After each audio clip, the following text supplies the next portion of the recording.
네,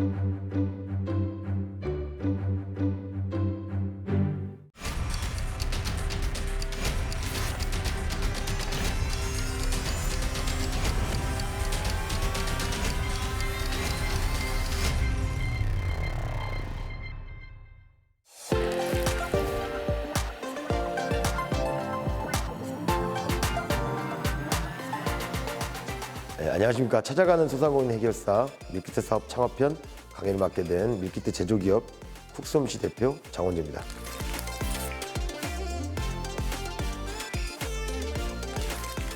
반갑습니다. 네.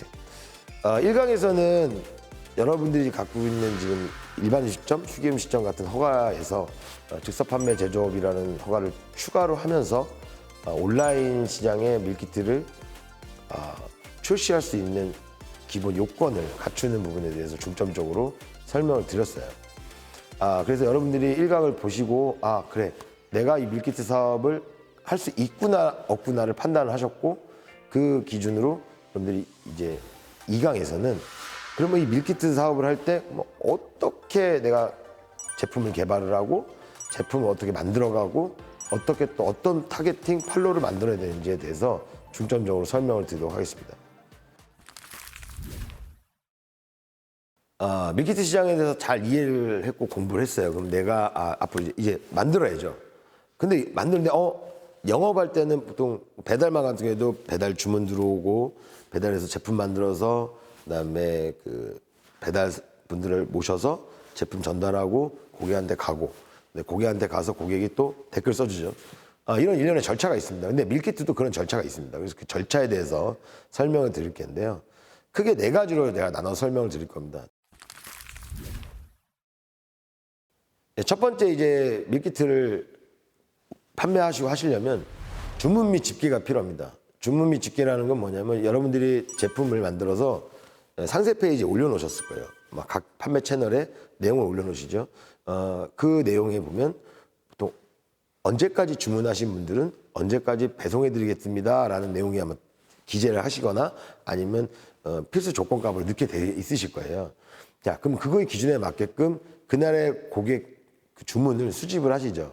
수집을 하셔가지고 그에 대한 제품을 집계를 하셔가지고 이걸 갖고서 이제 어떻게 보면 오늘 생산 계획을 잡으셔야죠.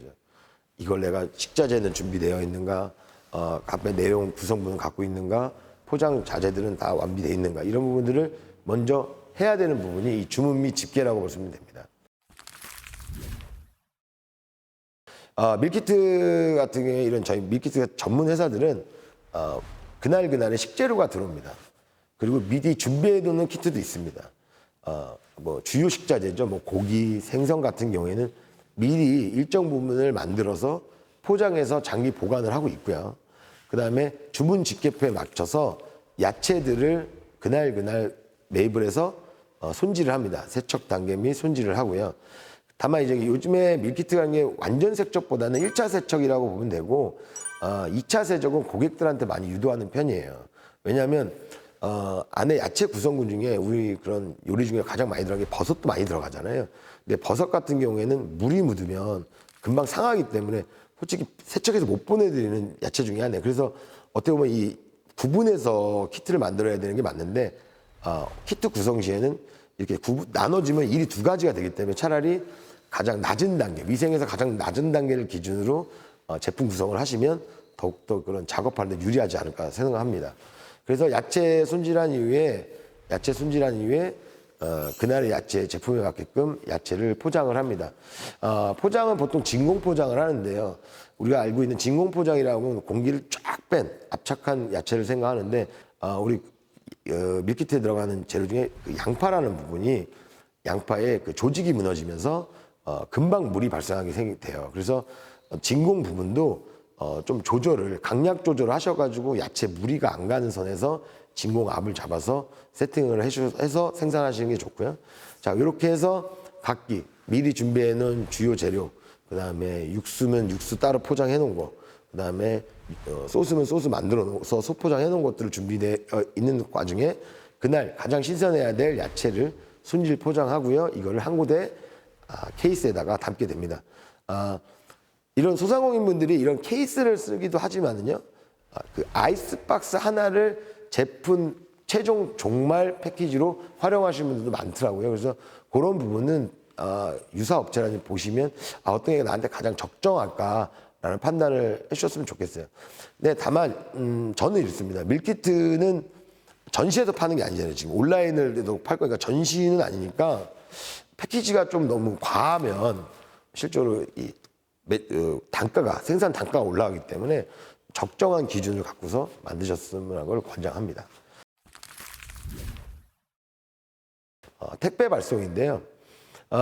여러분들이 택배 같은 경우에는 이런 뭐 주요 택배사들하고 이제 코드 계약을 하셔야 돼요. 근데 코드 계약이 처음에는 잘 만들어지기가 힘들어요. 물량이 적다 보니까 아니면 만든다 하더라도 내가 이 제품을 어느 일정 부분까지는 갖다 줘야 되는 상황이 되실 거예요. 물량이 많아지면 당연히 그 대리점에서 물건을 픽업을 하러 오긴 하지만은 초기에는 그러지 못하니까 그런 부분을 고려하셔가지고 택배 준비를 하시면 되고요. 특히 여러분들이 해야 될 밀키트는 냉장 제품입니다. 그래서 아이스팩도 중요하고요. 아이스박스도 중요합니다. 아이스팩 같은 경우에는 얼리는데 상당히 시간이 걸려요. 집에서 한두 개 얼릴 때는 금방 얼죠. 근데 하지만 여러 개가 들어갔을 때는 시간이 오래 걸리기 때문에 그 아이스팩 보관이라든지 그것도 어느 정도 계획적으로 준비해 놓으시면 좋고요. 스티로폼 박스 같은 경우에는 사이즈별로 보통 가격 구간이 좀 틀립니다. 그래서 내 제품 사이즈가 나오면 내 제품에 가장 꽉 찰 수 있는 스티로폼을 선정하시기를 좀 권장드리고요. 이 택배 같은 경우에는 이 최종 스티로폼 박스에 가로 세로 높이를 합산하여 가격을 구간 가격을 부여하거든요. 그래서 그 부분도 고민하시면 좋을 것 같습니다. 그다음에 아이스박스에 이쁘게 쌌어요. 아이스팩도 여러 개 넣었고요. 하지만 이 겉에 일반 투명 비닐보다는 인쇄가 되어 있는 신선 테이프라는 게 있어요. 빨간색으로 이렇게 이름이 써 있는데 한번 이렇게 그런 테이프를 사용하시고 고객들이 받았을 때 신경 썼다라고 생각하지 않을까 생각합니다. 아이스박스 택배 같은 경우는 보통 다음날 대부분이 다 들어갑니다. 부득이하게 못 들어가는 경우도 생길 수 있어요. 정말 그럴 때 난처한 부분이 있어요. 저는 오늘 만들어서 내일 고객이 받기를 원해서 보냈지만 뭔가의 문제로서 또 사고가 나는 경우가 있거든요. 그래서 그런 부분을 고려해서 유통기한을 좀 기재를 하시면 좋겠고 이 반품되는 부분이 있어요. 택배는 반품이 들어왔을 경우에 신선식품이다 보니까 반품하면 전량 폐기를 해야 됩니다. 그래서 상세 페이지에도 이런 걸 기재를 하거든요. 신선식품이라 단순 변심을 위한 택배 반송은 없다라는 기재를 합니다. 그만큼 돌아왔을 때는 재사용이 안 되기 때문에 여러분들 그런 부분을 생각하셔서 택배 배송 일정이라든지 택배 포장이라든지 하시는 걸 권장합니다. 그리고 이 CS 부분을 말씀드릴게요. CS는 재구매 의사라고 생각을 저는 많이 합니다. 직원들한테도 그렇게 얘기를 하죠. 고객이 CS에서 뭔가 제품을 바꿔서 문제가 생겼을 때 이 CS를 통해서 다음에 한번 또 믿어볼까? 이런 재구매를 일으킬 수 있다라고 생각하고 이 CS가 곧 이런 판매 채널에 후기라든지 댓글로 또 남기 때문에 다른 고객들이 그런 안 좋은 경험을 공유할 수가 있거든요. 그래서 이 CS에 대해서는 더더욱더 중요하게 아마 배달 앱 하신 분들은 더 아실 거예요. 그래서 CS 부분에서 좀 체계적으로 해야죠. 근데 다만 이 CS 내용이 아닌데 이렇게 반품이라든지 환불 요청하시는 분들 있어요. 그런 분들에 대해서는 솔직히 좀 저도 너무 안타깝고 하지만 그래도 해주기보다는 정당한 매뉴얼을 만들어 놓으신다고 하면 나중에 근거로 제시할 수 있지 않을까 생각하고 상세 페이지 만들 때 그 매뉴얼의 일부분 내용이 포함되어 있으면 근거 자료로서 CS하는 데 많은 도움이 되실 거다 생각을 말씀드립니다. 뭔가 새로운 사업을 시작하실 때 보통 사업 계획서를 만드시잖아요. 근데 사업 계획서는 실질적으로 이런 제품 개발하기에는 좀 과한 것 같고요. 저는 이제 여러분들하고 이제 밀키트에 대한 얘기를 하기 때문에 많은 MD들과 아니면 각 채널에 제 제품을 업로드할 때 꼭 필요로 하는 내용들을 정리해 놓는 상품 기술서를 한번 작성해 보시는 걸 권장드려요. 상품 기술서의 내용으로는요. 일단 처음에 여러분들이 해야 될 회사명도 필요하고요. 그 다음에 브랜드명, 어디서 나온 거다. 브랜드명도 필요하겠죠. 근데 이런 거 브랜드명하고 회사명하고 헷갈리시는 분들이 있어요. 회사명은 회사명이고요. 브랜드는 내가 또 어떻게 보면 밀키트에 관련한 밀키트라는 브랜드다라는 걸 또 강조하는 브랜드를 만드실 수는 있는 거죠. 그래서 그 브랜드와 회사명을 만드시고요. 그다음에 상품명, 제품을 만드시고 제품 이름을 줘야 되겠죠. 이름을 질 때는 실제로 약간 그 어떻게 보면 너무 과한 이름보다는 좀 간략하게 내 제품을 한눈에 알아볼 수 있는 그런 그 상품명이 좋습니다. 어차피 상품명이 있고요. 온라인 업로드할 때 상품명 노출할 때 부수적인 설명은 추가적으로 넣을 수가 있습니다. 그래서 상품명은 깔끔하게 직설적으로 정해주시면 좋을 것 같고, 그다음에 이 제품에 대한 정확한 타겟을 본인이 고민하고 타겟을 좀 이렇게 집중적으로 만들어주는 게 좋죠. 그래야 어느 정도 제품이 한 결로 만들어질 수 있다고 생각합니다. 그다음에 온라인에서는 보통 이 정상가 있죠. 내가 진짜로 팔고 싶은 가격이에요. 이렇게 팔면 정말 대박 날 것 같고. 근데 이거를 이제 어느 정도 온라인에서는 베네핏을 줘야 되는 부분이 있습니다. 그래서 판매가 설정하시고, 그다음에 때로는 이런 게 있습니다. 판매가보다 오늘 행사라든지 기획전이라든지 정말 고객들한테 어필하고 싶은 가격이 있어요. 정말 손해보는 가격은 아니더라도 고객들이 정말 나라도 이 금액이 무조건 산다라는 금액을 한 번 또 마지선으로, 그러니까 제가 정상가, 판매가, 특가라는 이 세 가지 구간을 정해놓으라는 얘기는 이 안에서 어느 정도 컨트롤할 수 있기 때문에 이렇게 세 가지 정도의 금액은 정해놓는 게 좋을 것 같다. 경험에서는 있다고 생각합니다. 그래서 위하고 중간하고 이 안에서 어느 정도 가격 가지고 고객들하고의 구매 접점을 만들어 나가면 되지 않을까 생각이 됩니다. 그리고 수수료는 정확히 그 채널마다 너무 다 다양하기 때문에 이 수수료 부분은 채널별로 잘 정리해 놓으시는 게 좋을 것 같고요. 이 할인율 같은 경우에는 정상가, 판매가, 특가의 이런 세 가지 구간에서 할인율이 몇 퍼센트 정도 됐는지, 이게 이런 거죠. 난 진짜 싸게 준 것 같은데 29% 할인인 거야. 그럼 차라리 조금 더 해서 31%로 만드는 게 더 고객들한테 어필되지 않을까? 근데 이 2% 차이가 금액이 정말 내가 손해볼 수 없는 금액이라고. 특가에서는 그 구간 넘기기는 힘들죠. 하지만 중간 판매가 정도에서는 퍼센트를 더 보여줄 수 있게끔 전략적으로 좀 갈 수 있지 않을까. 그래서 할인율도 한번 계산해 보시는 거를 권장하고요. 정말 이 배송비 문제인데요. 어떻게 보면 이제 배송비 부분은 대부분이 지금 한 3,000원에서 3,500원으로 형성이 되어 있어요. 근데 실제 여러분들이 택배를 싸시잖아요. 택배 포장을 하게 되면 3,000원 이상이 나오십니다.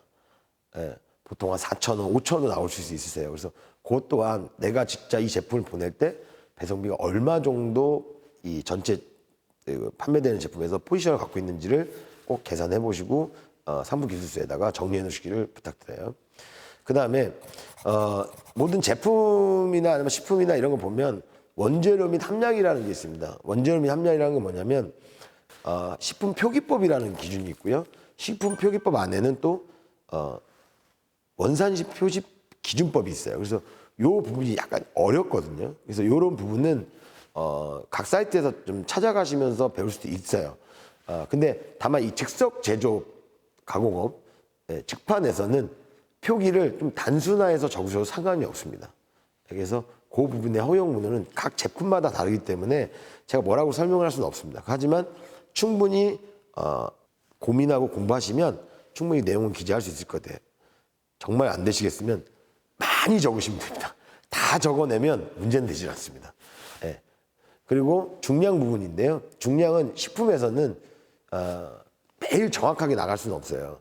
그러다 보니까 한 5% 정도의 오차 범위는 법적으로 허용이 됩니다.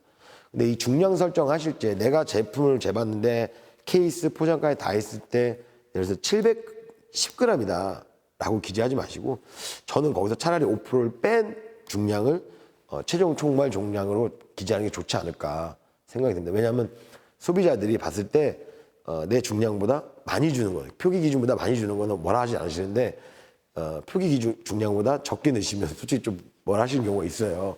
시스상에서. 그래서 그런 부분도 어떻게 보면 좀 생각하셔서 중량을 선정하시면 좋을 것 같고요. 상품 설명서 부분은 보통 레시피죠.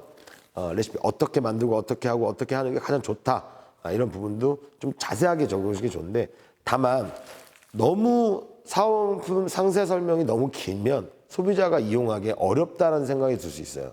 그래서 간략한 상품 설명은 팩트 있게 해드리고 해주시고 밑에 부분에 차라리 본인의 의견은 팁이나 주인장 의견 같은 등으로 별도로 구분해 주시면 소비자들이 이 제품을 활용할 때 더 유리하실 거예요. 예, 그 부분 생각하셔서 상품 설명 기재해 주면 되고, 예, 소구점이라는 거는 자랑이죠. 내 제품 이렇습니다. 내게 이런 게 장점입니다. 그러면 이 소구점이 내가 자랑하는 부분도 있지만요, 반대로 소비자가 내 제품을 봤을 때 어떤 부분이 궁금할까, 어떻게 보면 고객에 대한 선 궁금증을 소구점으로 더 표현해 주시는 것도 더 좋은 영업 방식이 아닌가 생각이 됩니다. 그래서 소구점 부분이 가장 중요하다고 생각을 해요. 이 소구점에는 또 내 이 제품이 정말 내 이 오프라인 매장에서 10년, 20년간 해왔던 제품을 고객의 지역 맛집 음식을 정말 내가 밀키트로 만들었다. 근데 밀키트를 만들 때 이런 절차로 만들고 정말 위생적으로 만들고 여러 가지 내가 자랑거리, 스토리 여러 가지를 소구점에 잘 기재해 놓으시면 나중에 활용하시는 데 좀 도움이 되실 것 같고요. 이제 유통기한 참 궁금하신 분들 많은데 실은 유통기한 저희가 나 이렇게 유통할 수 있어 라는 기준을 만드는 건 아니고 일정한 허가 기준이 있거든요. 근데 허가 기준이나 앞서서 소비자가 느끼는 유통기한이라는 게 우선시 있습니다. 실제로 유통기한 밀키트 같은 경우는 15일 유통기한도 있고 10일 유통기한도 있고 여러 가지 있는데 대부분 이 밀키트사들은 냉장 제품이고 야채 기준으로 유통기한을 잡고 있습니다. 그래서 집에서 한번 연습해 보시는 거예요. 내 포장법으로 야채를 담아서 놔뒀을 때 며칠 정도까지 가는지, 며칠까지는 사용을. 왜냐하면 가장 먼저 상하고 상태가 안 좋아지고 소비자가 컴플레인 올 수 있는 부분이 야채 부분입니다. 그래서 그런 부분을 미리 확인하신 다음에 하시면 좋고요. 그 다음에 밀키트는 실제로 냉장과 냉동 제품을 요즘에 좀 구분이 되고 있습니다. 어느 정도 이제 제품을 야채 기준으로 아까 말씀드렸죠. 야채가 얼어도 된다면 보통 냉동으로 제품을 내시는 분들이 많더라고요. 하지만 야채가 신선해야 된다고 하면 냉장 제품으로 내시는 게 맞지 않을까 싶습니다. 근데 저희가 이런 거죠. 내가 편리함을 중심으로 냉장이냐 냉동으로 나누기보다는 이걸 구매하시는 소비자들이 어떤 상품을 더 좋아할지라는 고민을 하셔서 냉장 제품을 만들 건지 냉동 제품을 만들 건지 고민하셔야 된다라고 저는 생각이 듭니다. 상품 구성에 대해서 고민하시는 분들이 많죠. 음식은 일단은 다 식품점들을 많이 하시기 때문에 상품 구성을 하는데 상품 개발하는 데는 어렵지 않으실 거예요. 맛내고 하시는 데는. 근데 이걸 어떻게 포장할 것이냐는 게 또 고민이실 거예요. 뭐 소스다. 소스는 이렇게 본인이 1인분, 2인분 설정한 제품에 얼마큼 넣어야 된다는 경험이 있으시니까 크지 않게 쉽고 편하게 아마 키트를 만드실 건데 다른 재료들은 어떻게 하는지 제가 간단히 설명을 드릴게요. 주재료와 부재료로 보는데요. 주재료에서는 보통 소고기다, 돼지고기다, 닭고기다, 생선이냐, 해산물이냐, 야채냐, 가공품이냐 이렇게 나눠지죠. 근데 이 주재료는 보통 단독 포장을 많이 합니다. 혼합보다는 단독 포장을 많이 하니까 이건 거렵지 않고 중량을 잡으실 수 있을 것 같고요. 그 다음에 야채 부분은 두 가지로 나눠집니다. 세척 야채냐, 비세척 야채냐라고 나눠집니다. 세척 야채를 강조하고 싶을 때는 비세척 야채는 별도 포장을 하셔야 돼요. 하지만 비세척 야채, 세척 야채를 그렇게 크게 강조하지 않을 거라면 차라리 전체를 다 비세척 야채를 만드는데 다만 1차 세척이 가능한 것들은 세척해서 담아주시는 것도 소비자가 더 편리하게 제품을 이용할 수 있는 방법이다라고 생각합니다. 그래서 세척 야채라는 것은 물이 닿아도 어느 정도 변질이 좀 느린 애들, 양파, 양배추, 당근, 파, 무, 감자, 호박 같은 경우에는 세척, 1차 세척을 해서 바로 먹을 수는 있지만 이게 비세척하고 혼합되어 있기 때문에 한 번은 헹궈서 드실 수 있는 걸 권장하는 그런 비세척 야채로서 또 설명을 드리면 비세척 야채는 상하는 거, 물이 닿으면 상할 수 있는 거, 버섯, 콩나물, 쑥죽, 깻잎, 그다음에 이런 스테이크 같은 데 허브 올리거든요. 이런 허브 종류. 이런 것들은 물에 닿으면 유통기한이 정말 짧아져요. 그렇기 때문에 이런 야채들은 비세척 야채라고 하는데 구분해서 하실 거면 정확히 구분해서 하시면 되고요. 한쪽으로 몰아서 가실 거면 전체적으로 1차 세척은 하되 비세척 야채로서 만드시는 게 좋다라고 말씀드리고, 네, 소스는 여러분들이 만드는 뭐 다대기다, 소스다 여러 가지가 있지만은 여기서 이제 그 가열 소스냐 비가열 소스냐로 나눠집니다. 자, 가열 소스 같은 경우에는 끓여서 만든 소스고 비가열은 뭐 장처럼 비벼서 혼합해서 만드는 거죠. 그리고 또는 우리가 소스를 만들다 보면 첨가물 어느 정도 이게 침전을 방지하는 뭐 이런 식재료를 쓰지 않기 때문에 층이식이어서 이게 침전이 되는 경우 있어요. 이 부분은 침전 안 시키려 노력하기보다는 차라리 침전되는 이유를 말씀해주고 침전돼 있기 때문에 상한 게 아니다라는 표시를 함으로써 고객들한테 이해도를 만들 수가 있습니다. 그 다음에 소금, 후추, 들깨 같은 경우에는 파우더니까 별도로 드라이하게 별도 포장을 해야 되는 게 맞겠죠. 그 다음에 육수 부분인데요. 마라탕으로 밀키트가 많이 나오더라고요. 근데 마라탕은 육수를 되게 많이 사용하거든요. 택배 배송 중에 터지는 경우가 발생할 수 있어요. 그러면 실제로 육수는 별거 아닌데, 육수는 원가도 싼데 이 육수 때문에 반품을 받게 되는 경우가 생기거든요. 그래서 그런 부분은 좀 농축을 해서 더 진하게 뭐 이런 거죠. 내가 양파를 하나, 무 하나를 넣고서 물 100kg의 육수를 뽑았다 그러면 물 50만 넣고 끓이면 2배 진한 육수가 나오는 거기 때문에 그런 육수는 농축 개념으로 좀 만드시면 좋겠다.